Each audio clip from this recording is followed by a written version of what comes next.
Hello, good evening. Priyankul channel पे आपका बहुत बहुत स्वागत है। चलिए हम लोग कर रहे हैं टेट एग्ज़ाम की तैयारी।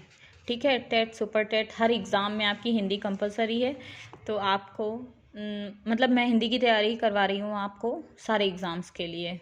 ठीक है, तो चलिए हमने अभी आपको पढ़ाया हुआ था बिफोर डे अलंकार। अलंकार में पहले पढ़ाया हुआ था मैंने शब्दालंकार। क्या पढ़ाया हुआ था? शब्दालंकार। अब बात करते हैं हम अर्थालंकार की। अब किसकी बात करेंगे हम? अर्थालंकार की। जहाँ अर्थ के माध्यम से काव्य की शोभा बढ़ जाए वहाँ क्या होता है? अर्थालंकार होता है। वहाँ पर क्या होता है? अर्थालंकार होता है। अर्थालंकार के कितने भेद होते हैं? मुख्यतः 5 भेद होते हैं। कितने भेद होते हैं? मुख्यतः 5 भेद होते हैं। उपमा, रूपक, उत्प्रेक्षा, प्रतीप और भ्रांतिमान अलंकार। ठीक है, उपमा अलंकार क्या होता है? उपमा अलंकार जहाँ पर उपमेय को उपमान के समान बताया जाता है। उपमेय होता है जिस व्यक्ति या वस्तु की तुलना की जाए उसे उपमेय की जाए, उपमेय कहते हैं। और जिससे करी जाए, जिससे करी जाए उससे क्या कहते हैं? उपमान कहते हैं। तो सीता जी का मुख चंद्रमा के समान है, मतलब सीता जी का मुख, मुख क्या हुआ? उपमेय है। किसके समान बताया गया? चंद्रमा के समान। तो ये उपमेय है। लेकिन चंद्रमा क्या है? चंद्रमा उपमान है क्योंकि चंद्रमा के समान है। ठीक है, ये यहाँ पर उपमा अलंकार हो गया। ठीक है, जैसे पीपर पात सरिस मन डोला, सुबह की पहली किरण सी अरे तुम हो। यहाँ पे तुलना की गई है। तुलना करने में आप उपमा अलंकार में सबसे ज्यादा ध्यान देंगे कि जो है इसमें क्या होता है कि वाचक शब्द होते हैं। ठीक है, सम सी का प्रयोग होता है। सरिस सम सी, जहां पर सरिस सम सी का प्रयोग हो जाए वहां पर उपमा अलंकार हो जाता है। समझ आ गई बात? वहां पर क्या होता है? उपमा अलंकार होता है। तो वहां पर क्या होता है? उपमा अलंकार होता है। ठीक है, बात आ गई आपको समझ में? कालिदास जी को उपमा अलंकार का सम्राट माना गया। हर एक कवि को अलग अलग अलंकारों को सम्राट माना है। ठीक है, तो कालिदास जी ने किसको माना? उपमा अलंकार को माना हुआ है। ठीक है, चलिए अब बात करते हैं हम रूपक अलंकार की। अब हम बात करेंगे रूपक अलंकार की, जहां पर उपमेय और उपमान में कोई भेद ही ना हो। जहां पर उपमेय और उपमान में कोई भेद ही ना हो। इसमें वाचक शब्द प्राय नहीं होते। वाचक शब्द हमने आपको बताया था ना कि जैसे कि हम जनु जानो मनु मानो, ये सब क्या है? जानहु मानहु, ये सब क्या है? वाचक शब्द हैं। ठीक है, तो जहां पर उपमेय में और उपमान में कोई भेद ना हो वहां पर क्या था? तुलना करी जा रही थी। उपमा अलंकार में, रूपक अलंकार में क्या है? तुलना नहीं करी जा रही है। जैसे चरण कमल बंदौ हरिराई। ठीक है, आप शेर हैं, हम अमीर हैं बहुत। जब चरण कमल बंदौ हरिराई किसके लिए कहा गया? जब राम जी अपने चरण छोड़ करके कहाँ चले गए थे? वनवास को चले गए थे। वहां पर उनके लिए किया जा रहा है कि चरण कमल बंदौ हरिराई। आप शेर हैं, हम अमीर हैं। आप शेर हैं का मतलब है कि आपकी तुलना नहीं करी गई किसी भी चीज से या किसी भी वस्तु से या किसी भी व्यक्ति से। आपको सीधा सीधा बता दिया गया है क्या? कि आप शेर हैं। ये सीधा सीधा आपसे कह दिया गया है। और वैसे ही हम अमीर हैं, मैं अमीर हूं, ये नहीं कहा गया मैं अमीर हूं मुकेश अंबानी की तरह। सीधा सीधा क्या कह दिया गया? कि मैं अमीर हूं, दैट्स इनफ। मैं हूं तो हूं। ठीक है, तो यहाँ पे कोई कंपैरिजन नहीं है। जहां कोई कंपैरिजन नहीं, जहां कोई तुलना नहीं है, वहां पर क्या होता है? रूपक अलंकार होता है। और रूपक अलंकार को सम्राट किसने माना है? तुलसीदास जी ने। किसने माना है? तुलसीदास जी। तुलसीदास जी को रूपक अलंकार का सम्राट माना गया। ठीक है, तुलसीदास जी को रूपक अलंकार का क्या माना जाता है? सम्राट। इनकी जितनी भी रचनाएं और सब कुछ है उसमें इन्होंने किसकी सबसे ज्यादा व्याख्या करी है? सम्राट मानने का मतलब क्या? इन्होंने सबसे ज्यादा व्याख्या करी हुई है रूपक अलंकार की। चलिए अब बात करते हैं हम उत्प्रेक्षा अलंकार की। उत्प्रेक्षा अलंकार क्या होता है? जहां पर उपमेय में उपमान की संभावना बताई जाती है वहां पर क्या होता है? उत्प्रेक्षा होता है। उपमेय में उपमान की संभावना बताई जाती है। जैसे वाचक शब्द यहाँ पे इस्तेमाल हो जाते हैं, जैसे जनु जानो मनु मानो। आप किसी भी एग्जाम्पल में जनु जानो मनु मानो, जानहु मानहु, कुछ भी आप देख लोगे, आप आंख बंद करके वही लगा दीजिए कि ये तो इच्छा अलंकार है। जैसे कह रहा है आपसे, थी किस अनंग धनु की, थी किस अनंग के धनु की, वह शिथिल सिंजिनी दोहरी, अलबेली बाहुलता या मानो सुर की नाव लहरी। तो ये क्या हो गया, उत्प्रेक्षा अलंकार हो गया। यहाँ पर कौन सा अलंकार हो गया, उत्प्रेक्षा अलंकार हो गया। अब बात करते हैं हम विनोक्ति अलंकार की। अब हम किसकी बात करेंगे, विनोक्ति अलंकार। विनोक्ति अलंकार क्या है, जहां बिना शब्द के द्वारा, बिना शब्द के द्वारा किसी वस्तु की व्यर्थता बताई जा रही, जहां बिना किसी शब्द के द्वारा क्या हो रहा है, किसी वस्तु की व्यर्थता बताई जा रही है, वहां क्या हो रहा है, विनोक्ति अलंकार। जैसे सर बिनु सर सिज, सर बिनु सर सित, सर जिद बिनु सर, सर सर जित बिन सूरे, तन बिन यौवन, यौवन बिनु तन, तन यौवन प्रिय दूरे। मतलब क्या है, यहाँ पर कह रहा है कि जैसे सूर्य के बिना तालाब, तालाब के बिना कमल, ठीक है, अधूरा है, मतलब उसका होना व्यर्थ है। अगर उसको रोशनी नहीं मिलेगी तो तालाब में, जल में कैसे कमल खिलेंगे, कमल हैं और जल नहीं है और कमल हैं, ऐसा हो ही नहीं सकता है, ठीक है। तन बिन यौवन, यौवन बिनु तन, तन यौवन प्रिय दूरे। आपके पास तन है, यौवन नहीं है, यौवन के बिना तन है और तन के बिना यौवन है, ठीक है।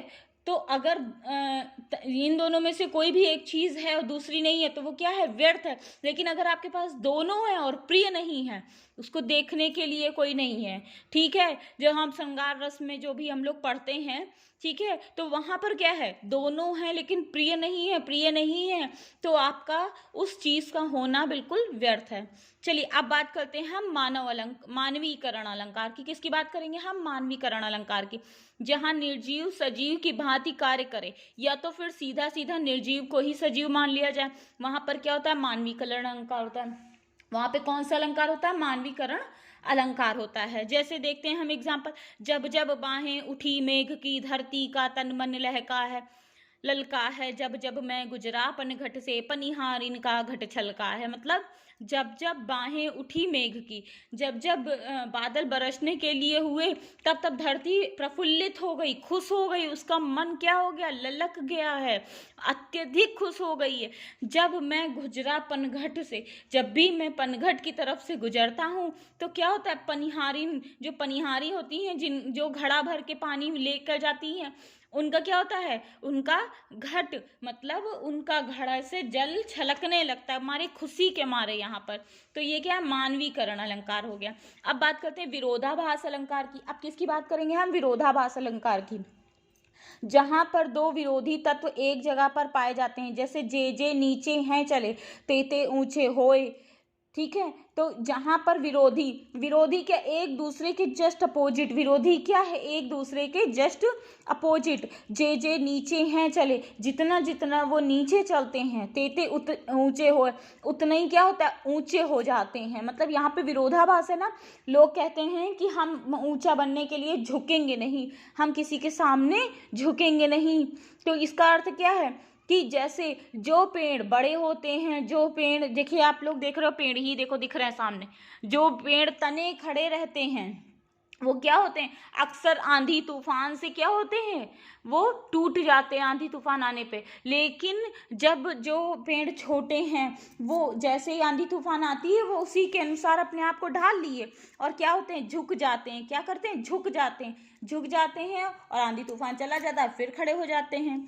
तो क्या होता है, वो उतने ही बड़े होते चले जाते हैं। मतलब झुक कर चलना चाहिए सबको। यहाँ पे इसका क्या बताया गया है कि विरोधाभास में विरोधी है एक दूसरे, जे जे नीचे हैं चले, जितना जितना वो नीचे चले, तेते ऊंचे होए, उतना उतना वो ऊपर होते गए, ठीक है। अब चलिए बात करते हैं विभावना अलंकार की। अब बात हम करेंगे विभावना, जहां बिना कारण के कार्य हो जाए, बिना कारण के ही क्या हो जाए, कार्य हो जाए। बिनु पग चले सुने, बिनु काना कर, बिनु कर्म करे विधि नाना, ठीक है। जहां बिना कारण के ही कार्य हो जाता है, वहां पर क्या होता है, विभावना अलंकार होता है। वहां पर क्या होता है, विभावना अलंकार होता है। मतलब बिनु पग चले, बिना पग चलने से ही सुने, बिनु काना, वो बिना पग चले, बिना पैरों के वो चल देते हैं। सुने बिनु काना, मतलब बिना कान के ही वो क्या सुन लेते हैं। कर बिनु कर्म, बिना कर्म किए ही उनके साथ अच्छा होता जाता है, कर तो होता जाता है। करे विधि नाना, अनेक प्रकार के जो विधि हैं अनेक प्रकार से होती चली जाती हैं। इसका अर्थ क्या है, अब ऐसे में कौन है कि भैया हमको चलना भी ना पड़े, काम चल भी लें, सुनने भी ना, कान के बिना हम सुन भी लें, मुंह के बिना हम खा भी लें, नाक के बिना हम सूंघ भी लें, ऐसा तो सिर्फ ईश्वर ही कर सकते हैं। ठीक है, तो यहाँ पर क्या है, जहाँ बिना कारण के कार्य हो जाए, बिना कारण के, जैसे फॉर एग्जाम्पल आप लोगों की लाइफ में क्या होता है, ऐसे तो सिर्फ देखो ईश्वर है, हम लोगों की लाइफ में क्या है कि आपने अगर कम पढ़ा, हो सकता है बाई लक उतना ही फंस जाए आपका, जो आप पढ़ रहे हो सकता है वही फंस जाए। तो क्या है, बिना आपका जो अकारण ही आपका कार्य हो गया। कुछ लोग बहुत पढ़ते हैं और जो छोड़ते हैं वही फंस जाता है, तो वो क्या हुआ, उनके साथ विभावना अलंकार नहीं लागू होगा। चलिए अब बात करते हैं विशेषोक्ति अलंकार। विशेषोक्ति अलंकार में क्या कहा गया है, जहां पर कारण के रहने पर भी कार्य ना हो। यहाँ पर क्या है कि कारण है लेकिन उसके रहने पर भी कार्य ना हो, जैसे कान है लेकिन फिर भी आपको सुनाई ना पड़े। फूल ही फल ही न बेत, जदपि सुधा बरसहि जलत, मूर्ख हृदय न चेत, जिहि गुर नीलहि विरच सम। कहने का मतलब आपके पास पेड़ हैं, फूल हैं, लेकिन आप फिर भी फल नहीं दे पा रहे हैं। ठीक है, जैसे बारिश भी हो रही है, सब कुछ हो रहा है आपके साथ, वैसे ही बिल्कुल जैसे कि जो मूर्ख हृदय वाले जितने भी व्यक्ति होते हैं, जितने शरीर हैं, उनको चाहे जितनी शिक्षा दी जाए वो कभी नहीं पढ़ सकते, भले ही उनके सामने शिक्षक के रूप में गुरु ब्रह्मा जी ही क्यों ना प्रकट हो और वो उन्हें शिक्षित करें, पर वो पढ़ नहीं सकते। यहाँ पर क्या होता है, विशेषोक्ति अलंकार। अब बात करते हैं हम असंगत अलंकार की। अब हम बात करेंगे असंगत अलंकार, जहाँ कार्य और कारण में कोई समानता ही ना हो, कार्य और कारण में क्या ना हो, कोई समानता ना हो। ठीक है, वहां पर क्या होता है, असंगत अलंकार होता है। वहां क्या होता है, असंगत अलंकार होता है। जैसे हृदय घाव मेरे पीर रघुवीर, यहाँ पर क्या है, जब कार्य और कारण में कोई समानता ही ना हो, वहां पर क्या होगा, असंगत अलंकार होगा। जैसे हृदय घाव मेरे पीर रघुरेरे, ठीक है, मेरे हृदय के जो घाव हैं वो मेरे भगवान ही समझ सकते। अब बात करते हैं हम दीपक अलंकार की। अब किसकी बात करेंगे हम, दीपक अलंकार की। जहां एक कारण से कई कार्य हो जाएं, जहां एक कारण से कई कार्य होते हैं, जैसे कहत नटत रीझत खीजत मिलत खिलत ललिजात हैं, भरे मौन में करत हो नैन नहीं सो बात है नहीं, हम जोड़ रहे हैं कि तुक से तुक मिलाने के लिए। ठीक है, मतलब एक कारण से कई कार्य हो जाएं। एक कारण क्या है कि सिर्फ आपसे मिलना है और आपसे अपनी बातों को कहना है, लेकिन जैसे ही आपके सामने जाते हैं, जैसे ही आपके सामने हम प्रस्तुत होते हैं, वहां पर क्या हो जाता है, कहना चाहते हैं, थोड़ा बहुत नाटक भी करना चाहते हैं, लेकिन क्या होता है, रीझते हैं, खींचते हैं, मिलते भी हैं, कहते भी हैं, नाटक भी करते, रीझते भी हैं, शर्माते भी हैं, खींचते भी हैं, अंदर ही अंदर चिचड़ी भी लग रही है, मिलते भी हैं, खिलते भी हैं, खुश भी हो जाते हैं, ललिजात हैं, मतलब लज्जा भी आ जाती है, शर्म भी आ जाती है। भरे मौन में करत हैं, भरे ही मौन में मतलब मन ही मन में, ठीक है, भरे मौन में मन ही मन, आंखों ही आंखों में करते हैं क्या, नैन नहीं सो बात है, नैनो ही नानों में बातें कर लेते हैं, मतलब कुछ बोल ही नहीं पाते, जब सामने जाते हैं तो कुछ नहीं बोल पाते। ऐसा आप लोगों ने मूवीज में अक्सर कर देखा होगा। ठीक है, तो यहाँ होता है दीपक अलंकार। अब बात करते हैं हम अनियोक्ति अलंकार की। अब किसकी बात करेंगे, अनियोक्ति अलंकार, जहाँ पर कोई बात कहीं किसी और को जाए और लगे किसी और पर, जहाँ पर कोई बात कही किसी और को जाए और लगे किसी और पर, वो क्या होता है, अनियोक्ति अलंकार होता है। वहां पर क्या सा अलंकार होता है, वहां पर होता है अनियोक्ति अलंकार। जैसे नहीं पराग नहीं मधुर मधु नहीं विकास यही काल, अली कली ही में ही बंधे हो आगे कौन हवाल। ठीक है, तो यहाँ पर क्या है, अनियोक्ति अलंकार है। यहाँ पर कौन सा अलंकार है, अनियोक्ति अलंकार है, कि यहाँ पर कोई बात कही किसी और से जा रही है, नहीं पराग नहीं मधुर मधु, बिना पराग के मधुर मधु, ठीक है, बिना मीठा शहद जिसे हम बोलते हैं, नहीं विकास इस काल, मतलब इस काल में कोई विकास नहीं है, अली कली में ही बंधे हो, अभी तक ये अली कली में ही बंधे हैं, आगे इनका कौन हवाल होगा, आगे इनकी कौन रक्षा करेगा। ठीक है, यहाँ पे कौन सा हो गया, अनियोक्ति अलंकार। अब बात करते हैं अनन्वय अलंकार की। अब किसकी बात करते हैं, अनन्वय अलंकार की, जहां पर उपमान की अनुपस्थिति में उपमेय को ही उपमान मान लिया जाता है। किसकी उपस्थिति में, किसकी अनुपस्थिति में, उपमान की अनुपस्थिति में किसको मान लिया जाता है, उपमेय को, किसका क्या मान लिया जाता है, उपमान मान लिया जाता है। वहां पर कौन सा अलंकार होता है, अनन्वय अलंकार। राम से राम सिया सिया, सिर मोर विरंच विचार विचारे, मतलब क्या है यहाँ पर, उपमान को ही देखो, उपमान नहीं है लेकिन यहाँ पर, ठीक है, यहाँ पे उपमान मतलब किसी से तुलना नहीं करी जा रही है, लेकिन उपमेय को ही उपमान मान लिया गया है। लेकिन उपमेय को ही क्या मान लिया गया? उपमान मान लिया गया है। राम से राम, सिया से सिया। ठीक है, चलिए अब बात करते हैं प्रदीप अलंकार। प्रदीप अलंकार को हम और किस नाम से जानते हैं? और हम जानते हैं उल्टा। और क्या जानते हैं हम? उल्टा। जहाँ पर उपमान ही उपमेय बन जाता है, जहाँ पर उपमान ही क्या बन जाता है? उपमेय बन जाता है।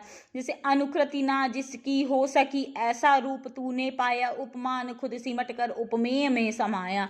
उसकी कला का सचमुच अंतिम निखार हो तुम, यदि रूप की है सीमा, सीमा के पार हो तुम।